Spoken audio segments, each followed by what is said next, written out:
Shalom again. Today we ask the question, why go to the gates of hell to announce the founding of the church? Find out today on Our Jewish Roots with Bible teaching by Dr. Jeffrey Seif.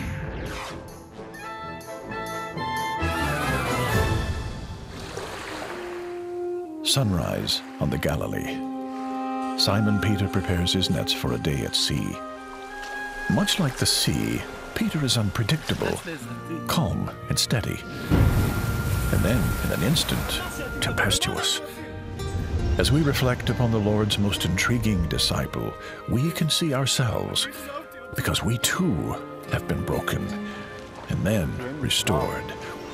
We too, in so many ways, are much like Peter.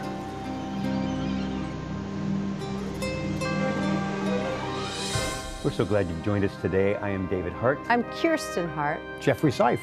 So last week's program was about Peter and Yeshua walking on the water, a wonderful miracle. Today we head north about 25 miles. Not really a great place that we head to today, yes? Well, it depends who you talk to. It's fascinating at one level. It's a famous ruin in the Hellenistic Greek world and not always frequented by Jews, but it was an important place. There was interesting interaction there with Jesus and the gang, his disciples. I've got to say, our first tour there that we went up to the Caesarea Philippi area, and they said, this is the gates of hell. And we went, they're not old creaky gates. We always thought that, that the gates of hell will not prevail, that it's like these literal big metal gates, and it's everything that this place where you're filming at, what it was. We hear Jesus' words when we read the Bible. When we visit the places where those words were given, it gives perspective of what he's saying that wouldn't otherwise be there, thus the expression gates of hell. But the real biggie there, to my way of thinking, is when Jesus raised the question, who do men say that I am? And we have the first opportunity to acknowledge him as Messiah. Profound. It's a good Peter place, isn't it? It surely is, yes.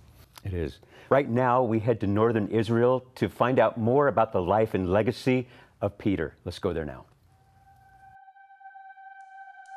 In the first century, Caesarea Philippi was a center of pagan worship. A strange place, it would seem, for Yeshua to bring his disciples. But he had, for good reason. And now Peter and Andrew pack their bags, anxious to leave the gates of hell behind them. המקום האלילי הזה מרתיע אותי. אנחנו חייבים להאמין ולסמוך על שיפוטו. ישוע הביא אותנו לכאן עם כוונה. מהי הכוונה? אני חושב שזאת הדרך שלו לדבר על גיהנום, על אלילים, על זביחה לאלילים. הרי כל זה קיים בקיסריה פיליפי. למה האנשים שאלו אותנו מה... הוא שאל אותנו מה אנשים חושבים עליו. ישנם כאלה שאמרו לא אכפת לי מה אנשים חושבים. אני אמרתי לו שהוא המשיח, אני אמרתי לו שהוא בן אלוהים חיים. אמיץ. כן, אמיץ, רק בגלל שאני באמת מאמין בזה. הוא אמר לי שאיכשהו הוא יבנה את הקהילה שלו על הוידוי שלו. הוידוי שלך? כן, שלי. דייג מהשורה. אני יכול להבין את זה. אני זוכר כאשר פגשנו אותו לראשונה. דאגנו והוא אמר שהוא יהפוך אותנו לדייגי אדם. בזמנו זה לא היה נשמע לי הגיוני, אבל עכשיו אני מבין יותר טוב. יש לו תוכניות עבורנו.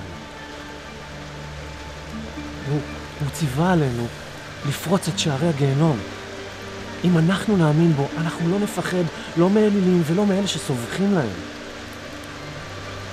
ישוע הוא תקוותנו, הוא הווייתנו. בוא נלך לדוג.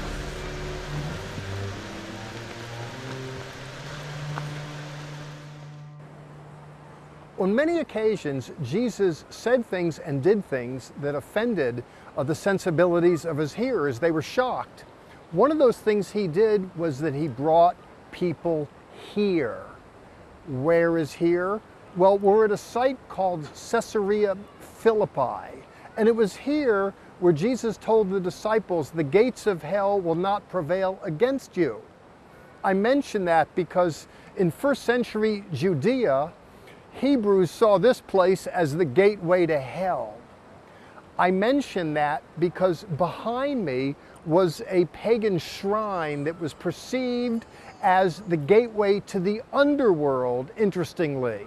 This is the equivalent of Jesus taking people to a red light district. That is to say, this isn't a place where pious Jews would frequent, but Jesus brought them here to Caesarea Philippi.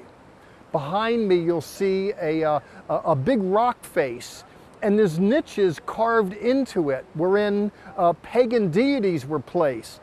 Pagans would come here. There was a big temple protruding out of that cave. The temple isn't there any longer, but the cave is. It was a place dedicated to Pan. Pan, the place actually today is called Banyas. Actually Panyas with a P, not a B. The Romans referred to it as such, dedicated to the mythological figure of Pan. Pan was known to be able to, in the mythological mind, to frequent heaven and earth on a quick notice. And the shrine behind me was a gateway to the underworld where demons would come out, if you will. And it was here that Jesus brought his disciples to teach them a lesson. We can see it in the Matthean Gospel. Actually, Mark and Luke tell the story as well, but I want to develop the Matthean text in chapter 16 when Yeshua comes here and he asks a question in verse 13. And the question is, who do men say that I am? Now, when he asks a question, it's not that he doesn't know the answer. It's rather Socratic, if you will. It's a teaching method that was common in antiquity. You would ask a question to begin the conversation to make a point. They kick it around, subsequent to which Peter pipes in. He says in verse 16, you are the Mashiach, you are the Christ, you are the Messiah. This is the first time in the Gospels where that is articulated. Jesus is commonly referred to as the Christ. It's not his last name. You know, his mother and father weren't Mr. and Mrs. Christ. Of course, he's divinely born, but I thought as such growing up. But Christ is a title that's employed. Jesus, prior to this, he's known as a miracle worker, a healer, a wonder worker, and what have you. But here someone zeroes down and says, you are the Messiah. He says it here, subsequent to which Jesus says, blessed are you, Simon, son of Jonah. Now, by the way, Simon in century 1 was a common Jewish name, kind of like John is. If you're an American, or Charles, or Joffrey. You know, my name is Jeffrey, but in Britain it's Joffrey with the G-E-O. There are common names, but as you might recall from a previous segment and from your own understanding of biblical literature, that he was renamed. He says, Simon, that my Father has revealed this to you, and I also tell you that you are Peter. Now what's interesting, the word Peter, we're looking at a Greek word for rock. And we're up against this rock face wherein deities were enshrined. But here you have Peter confessing that he is the Mashiach, subsequent to which Jesus employs the name Peter, rock, against this rock face with this background in mind. And he says that upon this rock I will build my church. Now, frankly, people argue, well, this is the argument, it's a theological argument that Peter, the church is going to be built upon his person, and there's a whole well-known religious denomination that alights upon that perspective. Others, and I include myself within the others, that argue that it's the confession that Jesus is the Christ, the Messiah. That's the principal foundation. That's the point that's at play here. I mention that because when he calls him Peter, as he does here in verse 18, I could call him chol, which is sand, which seems to be more descriptive of the fellow. Or another name could be cheres, which is clay. It seems to me that Peter isn't that rock-solid sort of fellow that we know. But the confession itself stands as that which is rock-worthy and solid. And he gave voice to it here, subsequent to which the Lord says that this is going to be the beginning of something new. And it's true, the confession that Jesus is the Messiah is the beginning of something new.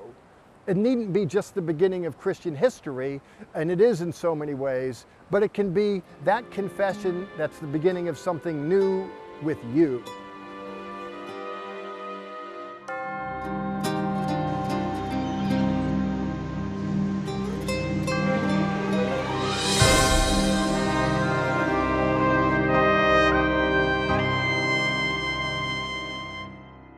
Our Creator chose certain places on the planet to reveal Himself and His message of redemption to us. Mount Sinai, Moriah, Olives, the Mount of Beatitudes, as well as various seas, rivers, and deserts. These were the places. Some are now only ruins, yet they continue to tell of the Lord's faithfulness and love. These sacred backdrops have been beautifully captured in our resource. This week, the book, Heaven and Earth, Landmarks of the Bible from Genesis to Revelation. Our producer and director Ken Berg has assembled some of his favorite photographs taken during his 4 decades of travel through the lands of the Bible. Contact us and ask for the book, Heaven and Earth. Our Jewish Roots is more than just a television program.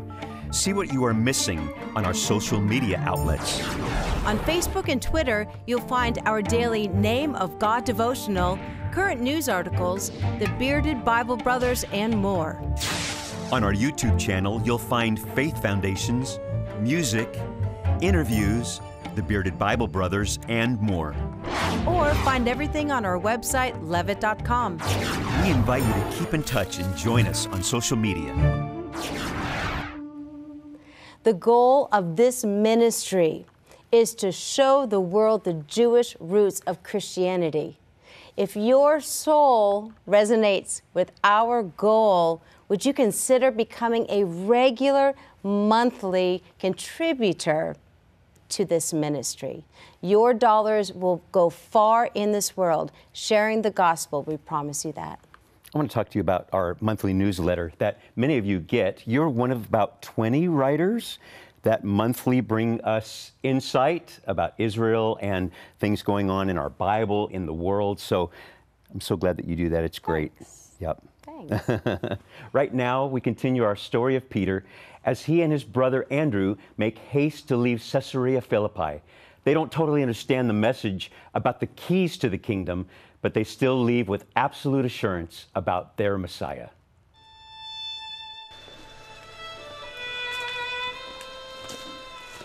אני חושב שאני מבין את המסר. אבל איזה זכות יש לנו נגד אלה שמעלינו בסמכותם? אני לא מבין לגמרי, אבל הוא אמר שמפתחות מלכות שמיים ינתנו לי. מפתחות המלכות? כן. הוא אמר שמה שהותיר בארץ, איכשהו יותר בשמיים, ומה שיאסור בארץ, איכשהו יאסר בשמיים. לא יאמן. אבל היינו עדים לניסים ולכוח הבלתי נתפס שלו. אנחנו חייבים להאמין לדבריו. נכון, אנחנו חייבים. זה לא רק בשבילי, זה בשביל כולנו. המשיח נמצא בקרבנו בכדי להטיב עמנו. אני מאמין שהוא יכול. גם אני.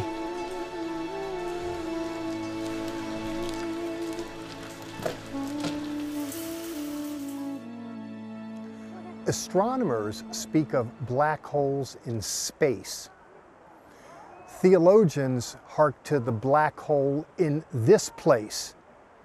As mentioned in the previous segment, in Century 1, people saw this as the gateway to hell. This was quite a pagan shrine, a place that Jews wouldn't frequent. But Jesus brought his Talmidim. Yeshua, Jesus, brought his disciples here. And it was here where Peter acknowledges that Yeshua is the Mashiach, the Messiah. Subsequent to which, Jesus says of Peter that upon this confession, I'm going to build something new and powerful, and the gates of hell will not prevail. That is, this new movement is not going to be absorbed into the black hole of space or to be absorbed by the powers that were construed as coming from this place. It's an interesting story. And by the way, when I open up the Bible, I oftentimes want to go back to Century 1 and be the historian, be the tour guide. But what I want to do here at this place is be the pastor, the more so. And I say that because when I hear the language of Jesus, when he says, he calls this flaky man a rock, and when he says of him that I'm going to build my community upon you, that tells me that success can come from something that isn't perfect. And that success can prevail even when people find themselves amidst imperfect circumstances. That is to say, hell's not going to prevail. He doesn't say it's not going to assail. He doesn't say there won't be a contest. But he says at the end of the day, the Jesus story is a winning team. Now, if I were a betting man and not a believer, I don't know that I would have bought it when I first heard it. You're looking at Jesus, you know, a wonder worker, philosopher who gathers a group of flaky people around him. To think this is going to be a world movement that's going to take on the forces of darkness, people wouldn't have seen it coming. They would have thought this is a fad that's going to come and go. But there is something inherently powerful.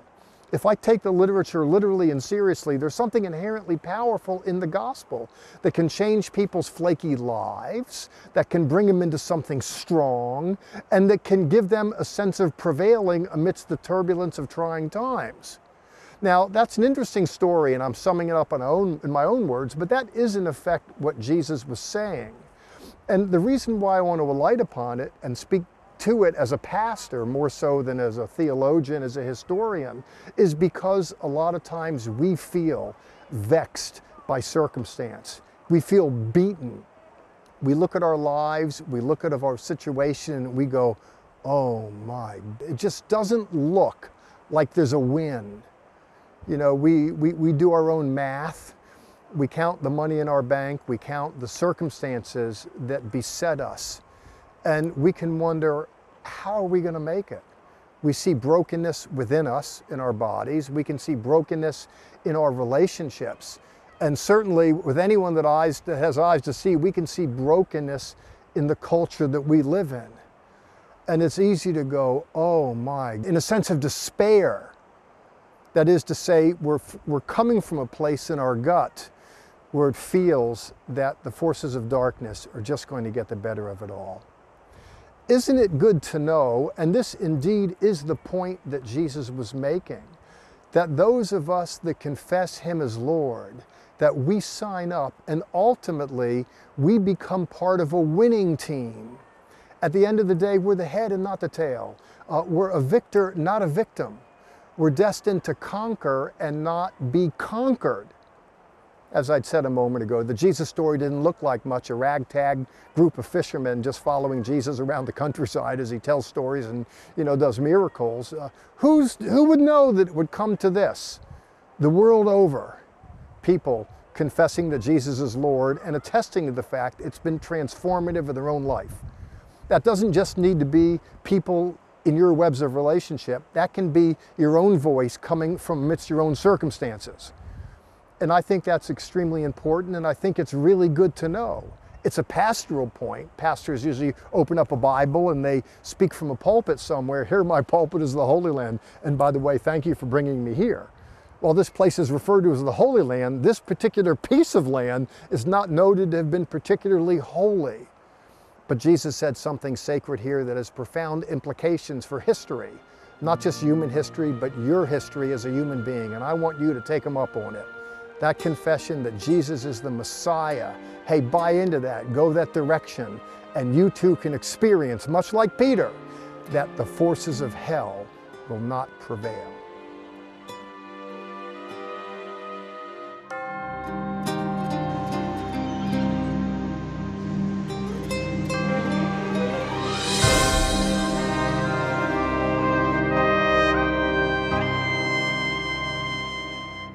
This program is unique in the fact that we enjoy taking all of you to the exact spots that Dr. Seif is teaching about. And today's program was Caesarea Philippi.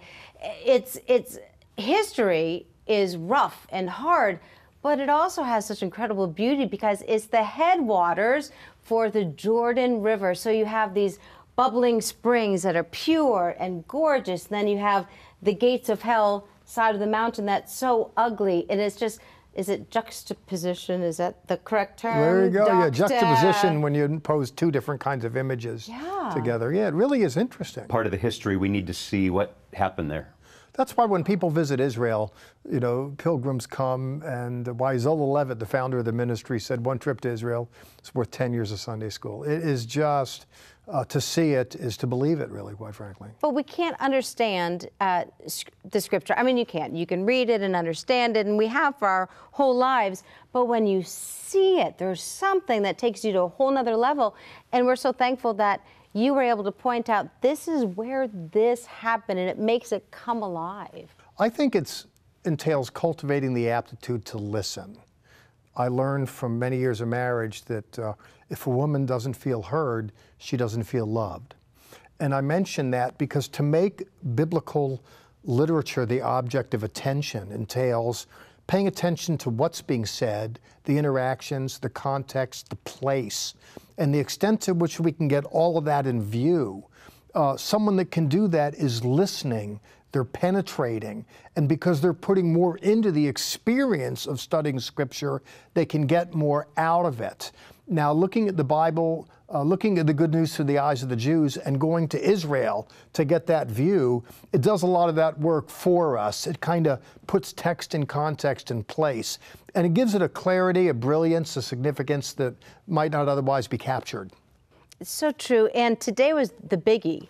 It's one of the big Peter stories. Yeshua is saying, "Who do they say I am?" And he says, "You are the Christ." It's the first acknowledgement, the first of billions. If I was a betting man around Century 1, seeing Jesus with this ragtag militia of unemployed fishermen, I wouldn't think this is going to take over the world, especially when the boss gets crucified and everyone else scatters. You know, you wouldn't think this is a winning team. But truth be known, there's a lot of power in the confession that Jesus is Lord, and that in the text here we see the first articulation of that. And now here we are 2,000 years later. Look at the impact that's had on the world.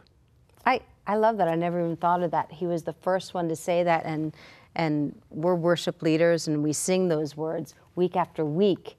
You are Lord, you know, and here Peter said for the first time, that's who you are. Yeah, and it reminds me too that a lot of people that say Jesus is Lord don't really understand what they're saying. Mm-hmm. You know, people say Jesus is Lord without Him being the Lord of our life. People say, I believe that Jesus is the Christ. But if you say, I believe in Jesus Christ, you're saying, I believe Jesus is the Christ. If you say, I believe Jesus is the Christ, you're saying, I believe Jesus is the Messiah. If you're saying, I believe Jesus is the Messiah, that presupposes the person has some understanding of what the Older Testament says about the Messiah to say, I think Jesus is it. But saying Jesus Christ is just some kind of catechetical statement. Most people don't realize what they're saying, and I mention that because neither did Peter. You know, Peter says, you are the Messiah, but then as you read on, it shows he didn't really know what a Messiah was all about. It comes incrementally. Can I say this? You surely can. I'm kind of in awe just sitting here with you, drinking it in. Mm-hmm. I had Bible class at 19 years of age at a Bible college in Southern California, 7:45 in the morning. I think my professor was the twin brother to Ben Stein. You know what I'm talking about? Mm-hmm. All right, class, turn over. And it was really hard for me. But you bring the same message that I heard at 19 to life, and it's just amazing. Well, you're kind. You're hearing me speak for 4 minutes or 5 minutes, not 45 minutes. I might put you to sleep too. No. We'd stay wide awake. It's fascinating. It really is. Well, you're kind. You know, I think that we live in a world today where there's an appreciation for Jewish views in the good news. Now, a lot of times Bible teachers want to come up with fads. You know, how can I direct your attention my way and then your dollars to follow your attention? Well, here's this novel teaching, here's this, here's this, that, you know, and trying to garner enthusiasm and attention. We aren't as minded to teach things that are new as much as things that have been forgotten. And our niche, if you will, isn't to come up with new doctrines, it's to go back and take a deeper look at the older ones and dig around it with a Jewish perspective, and we think it gives it vitality that wouldn't otherwise manifest. And go back one more time, it's masterclass what you do for us and for you. Yes. Thank you. We get to sing Zola songs. We've been doing it for 6 years. This song is about Peter, and it says, the sick are healed, the blind can see, the lame can walk. Miracles. We go to these places where these miracles took place, and it's an honor for us to sing these songs written by our founder, Zola Levitt. But before we do that, the song will come in a second. I hope to see you in a week. As you go, Sha'alu Shalom Yerushalayim. Pray for the peace of Jerusalem. When we first saw you by the sea, my brother Andrew there with me, we saw a rabbi, some new sect. How could I have known? How could I suspect? You simply told us, follow me. We left our nets there in the sea. If I could live that moment again, that moment you made us fishers of men. The sick are healed, the mute can talk, the blind can see, the lame can walk. I was so shy, I was so shocked. Thou art the Christ, the Son of God. And now you ask me, who am I? As if I'd not been by your side. The things you showed me, the love I saw. Thou art the Christ, the Son of God. The sick are healed, the mute can talk, the blind can see, the lame can walk. I was so shy, I was so shocked. Thou art the Christ, the Son of God.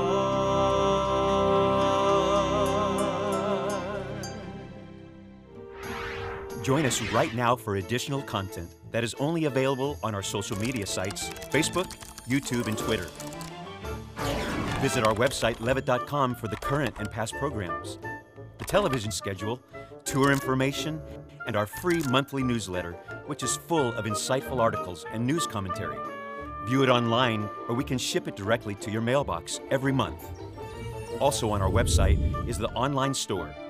There, you can order this week's resource, or you can always give us a call at 1-800-WONDERS. Your donations to Our Jewish Roots help us to support these organizations as they bless Israel. Please remember we depend on tax-deductible donations from viewers like you.